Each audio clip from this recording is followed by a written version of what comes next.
हाँ जी बच्चे, देखिए भाई, इस वीडियो के अंदर हम सैम्पल क्वेश्चन पेपर के 4 मार्क्स क्वेश्चंस पर ध्यान देंगे। मैं बार बार आपसे कह रहा हूँ, ज़रूरी नहीं कि यही क्वेश्चन एग्जाम में कल आपको आएंगे। आपको एक आइडिया मिल रहा है किस तरीके से, किस चैप्टर से, किस तरह से क्वेश्चन पूछा जा रहा है। अब जरा क्वेश्चन नंबर 25 देखेंगे। क्वेश्चन 25, 26, 27, 28, 29 एंड 30, यानी क्वेश्चन नंबर 25 से क्वेश्चन नंबर 30 तक, यानी 6 क्वेश्चंस ऐसे हैं जो आपसे 4 मार्क्स के पूछे जा रहे हैं, यानी 6 इंटू में 4 मार्क्स, दैट इज़ 24 मार्क्स। ठीक है जी। और अभी आपने नीचे देखा थे कि 4 क्वेश्चंस 6 मार्क्स के थे, तो वो भी 24 मार्क्स के थे, यानी 48 मार्क्स का पेपर जो है वो 6 और 4 नंबर के क्वेश्चंस को मिलाकर बन रहा है। ठीक है ना। तो अब ज़रा देखते हैं ये 4 मार्कर्स आपके किस चैप्टर से आए हैं और किस तरह से आए हैं। सबसे पहले इन्होंने कहा इन्यूमरेट एनी 4 बेनिफिट्स। आपसे कहा बेनिफिट्स बताओ। इन्यूमरेट का मतलब होता है एक्सप्लेन करना किसी चीज़ को। बेनिफिट्स बताने, भाई किसी बेनिफिट को एक्सप्लेन करना होगा। Of the process by which aptitudes, skills and abilities of employees to perform specific job are increased. अच्छा, जिस चीज़ के बेनिफिट बताने हैं उस चीज़ को डायरेक्टली बताया ही नहीं कि एक्चुअल में बेनिफिट बताने किसके।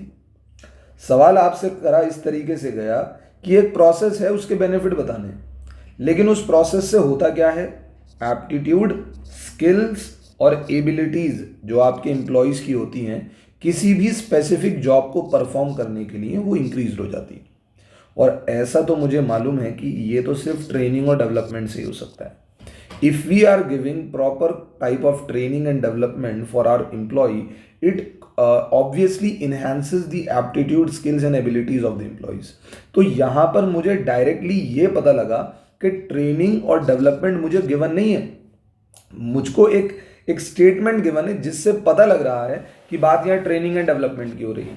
तो आपको सबसे पहले तो आपको बताना पड़ेगा कि यहाँ पर जिस चीज़ की बात हो रही है वो है ट्रेनिंग एंड डेवलपमेंट, और जो मेन क्वेश्चन का पार्ट है वो क्या है, इसके आपको बेनिफिट्स बताने हैं। और बेनिफिट्स तो बेटा देखो, मैंने आपको पहले ही कहा था कि ट्रेनिंग और डेवलपमेंट के बेनिफिट्स को 2 पार्ट में डिवाइड कर दो। इम्प्लॉय को क्या फ़ायदा मिलता है ट्रेनिंग एंड डेवलपमेंट से, और ऑर्गेनाइजेशन को क्या फ़ायदा मिलता है। आपको ऐसा पेपर में करके नहीं दिखाना, याद रखने के लिए बता रहा हूँ।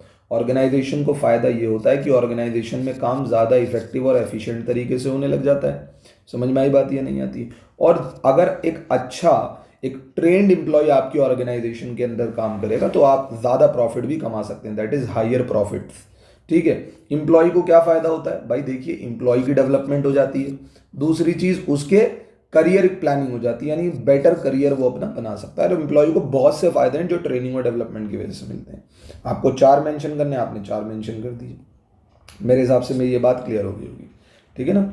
चलिए और देखते हैं और कौन सा क्वेश्चन आपसे पूछा गया, इसी के अंदर देख लेते हैं। और में नेम दी मैकेनिज्म, आपको एक मैकेनिज्म का नाम बताना है ना, चीज़ों को ढंग से पढ़ते हुए चलना। Name the mechanism that attempts to measure certain characteristics of individuals in the process of identifying and choosing the best person out of the number of prospective candidates for the job। आप identify कर रहे हैं, आप choose कर रहे हैं किसी best person को। किस में से सेलेक्ट कर रहे हैं सर बहुत सारे ना प्रोस्पेक्टिव कैंडिडेट्स आए हुए हैं। प्रोस्पेक्टिव कैंडिडेट्स को लेकर आया जाता है रिक्रूटमेंट से, लेकिन उनमें से ढूंढ कर और बेस्ट को सेलेक्ट करने को सिलेक्शन प्रोसेस कहा जाता है। क्या कहा जाता है भाई, सिलेक्शन प्रोसेस। अब आप जरा देखिए यहां पर इन्होंने क्या बोला, आपको एक मैकेनिज्म का नाम बताना है जो मैकेनिज्म कुछ इंडिविजुअल्स की कैरेक्टरिस्टिक्स को मेजर करता है इन दी प्रोसेस। अब वो देखो, सवाल के अंदर 2 सवाल हैं। एक तो आपसे ये नहीं बताया कि देखो मैं आपको इसका आंसर बताऊं ना, तो इसका आंसर है यहां पर सिलेक्शन टेस्ट। क्या है, सिलेक्शन टेस्ट। और सिलेक्शन टेस्ट सिलेक्शन का हिस्सा है। जैसे सिलेक्शन एक क्या है बेटा, कंपोनेंट है। सिलेक्शन ना एक स्टेप है किसका, स्टाफिंग का। और इसी तरीके से सिलेक्शन के भी बहुत सारे स्टेप हैं जिसमें एक स्टेप है सिलेक्शन टेस्ट। इन्होंने कहा कि उस मैकेनिज्म का नाम बताओ जिससे आप किसी भी इंडिविजुअल की कैरेक्टरिस्टिक को मेजर कर सकते हो। वो तो आप सिलेक्शन टेस्ट लेते वक्त करते हो, आप बहुत तरीके के टेस्ट लेते हो ना, intelligence test, aptitude test, personality test, trade test, interest test, है ना, बहुत सारे टेस्ट लेते हो आप। लेकिन सिलेक्शन टेस्ट किसका पार्ट है? इन्होंने कहा सिलेक्शन टेस्ट एक ऐसे प्रोसेस का पार्ट है जो आइडेंटिफाइंग और choosing the best person out of the number of prospective candidates for the job, यानी ले देकर आंसर आना है। और देखिए लास्ट में क्या बोला, क्वेश्चन की डिमांड क्या है, enumerate any 3 of its type, यानी आपको कोई 3 टाइप के सिलेक्शन टेस्ट बता देने हैं। तो यानी आपको क्वेश्चन नंबर 25 से अंदाजा बताऊं क्या हुआ कि क्वेश्चन स्टाफिंग से आ रहा है, और स्टाफिंग के कहीं से भी क्वेश्चन उठकर आ सकता है बेटा, मैं आपको पहले बता रहा हूँ।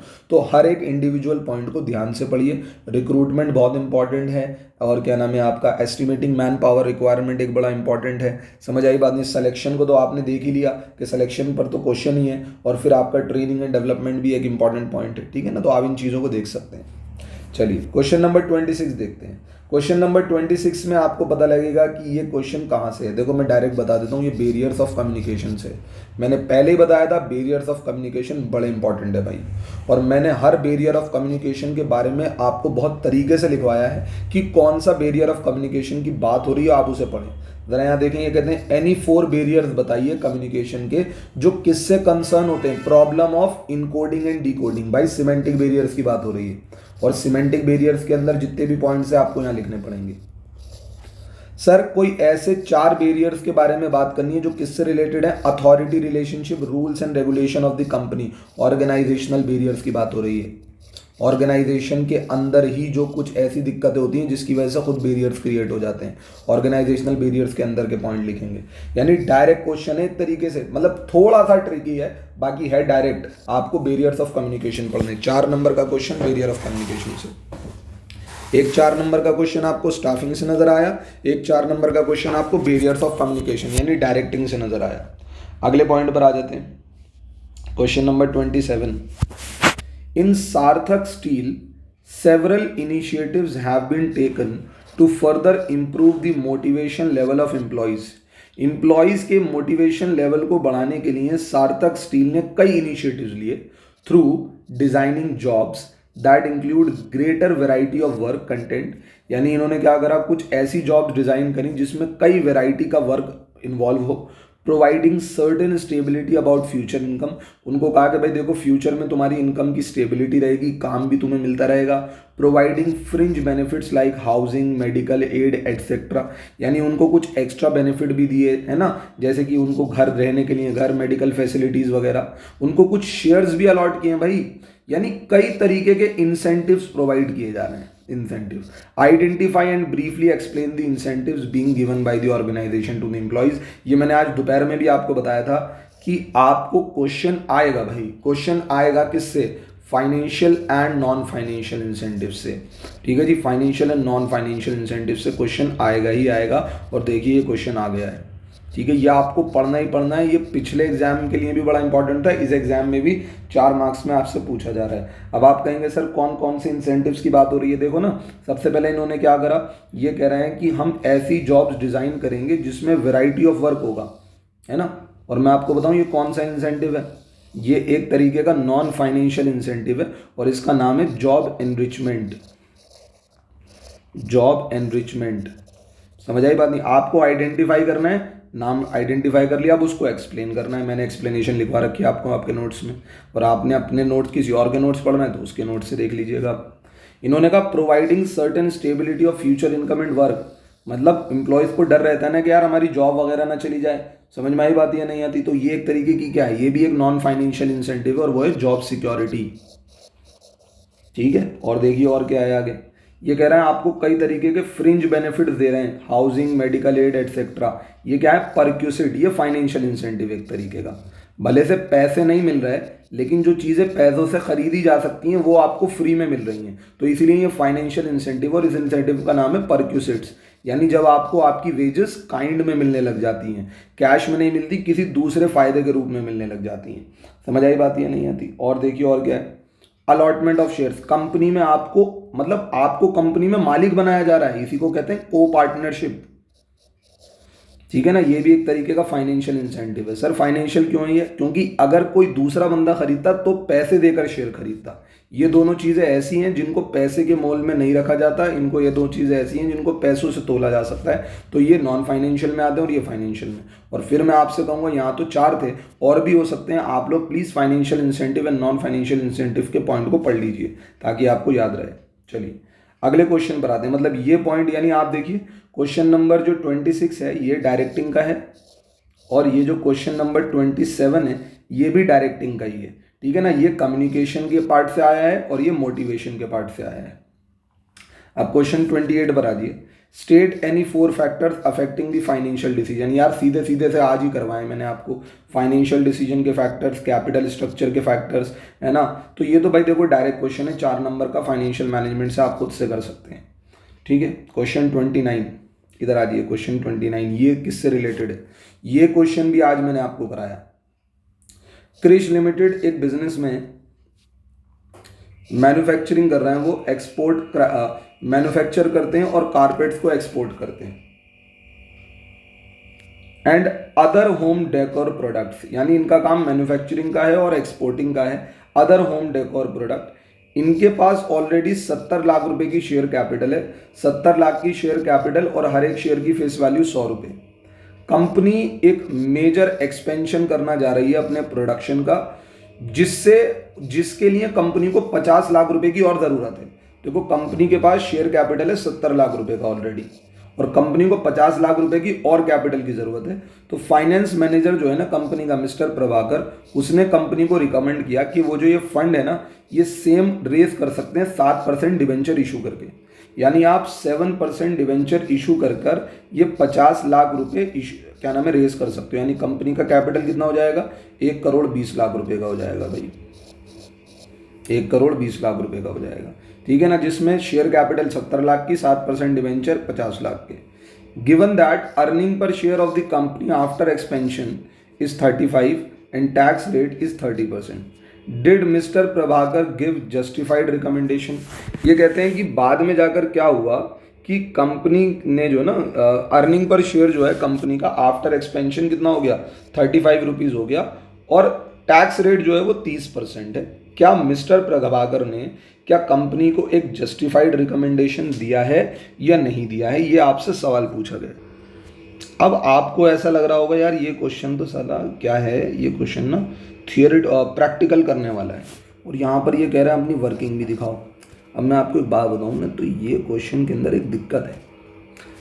अगर आप ये जानना चाहते हैं कि मिस्टर प्रभाकर ने एक जस्टिफाइड रिकमेंडेशन दी है या नहीं दी है, तो उसके लिए बेटा एक बात समझिए कि आपको ना पहले वाला, यानी जैसे ये एक्सपेंशन के बाद का क्या है ईपीएस, आपको एक्सपेंशन से पहले वाला ईपीएस भी मालूम होना चाहिए था।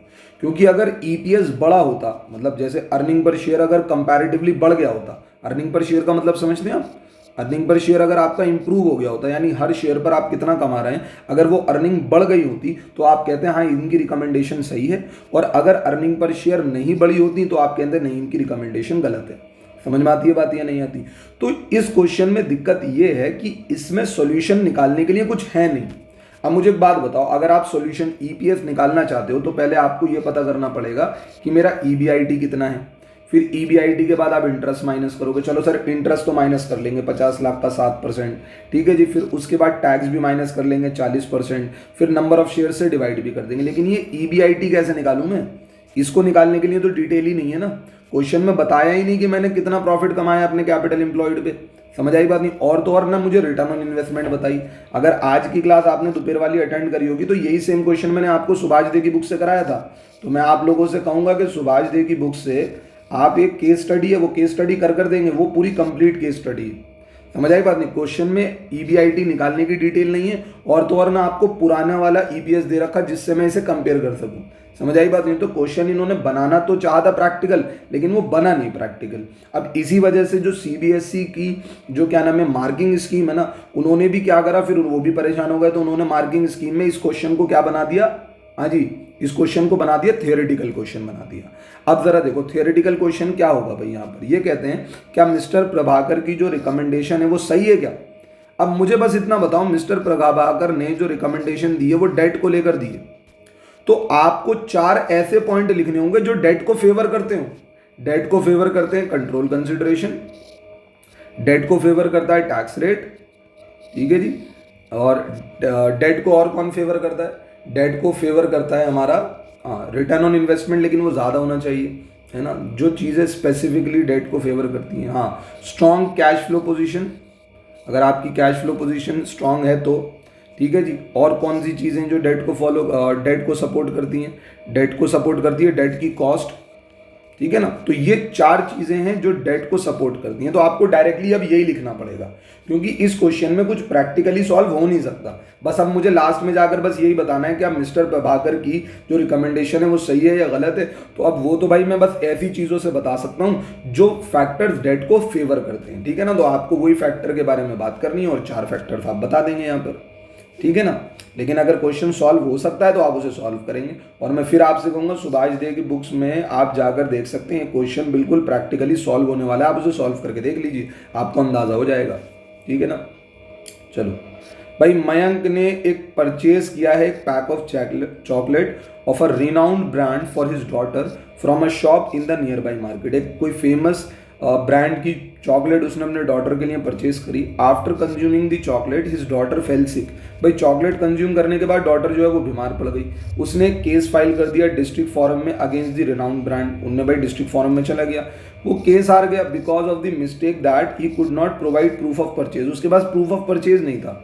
What should be kept in mind by a consumer while purchasing using consuming goods and services apart from avoiding the mistake committed by Mayank in order to enable him to achieve the objective of consumer protection?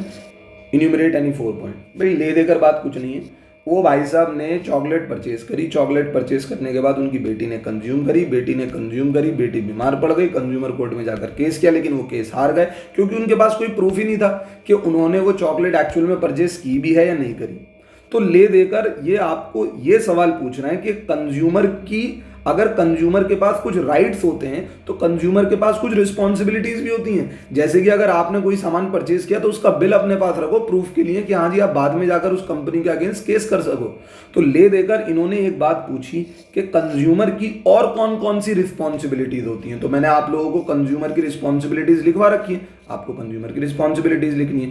Case बनाकर direct question ये पूछ लिया कि consumer की responsibilities बताओ। अब इस question को देखकर एक बात समझ में आती है कि कंज्यूमर के राइट्स और कंज्यूमर की रिस्पॉन्सिबिलिटीज आप लोगों को पढ़कर जानी चाहिए। समझ आई बात, ये नहीं आती तो आपको देखो आइडिया लग गया होगा कि 4 मार्क्स क्वेश्चन आपसे किस किस एरिया से पूछे जा रहे हैं। तो आप प्लीज जो जो एरिया आपको नजर आया उससे रिलेटेड चीजें आप अपने आप देख लें ताकि आपको कल परेशानी ना हो। ठीक है जी, थैंक यू सो मच।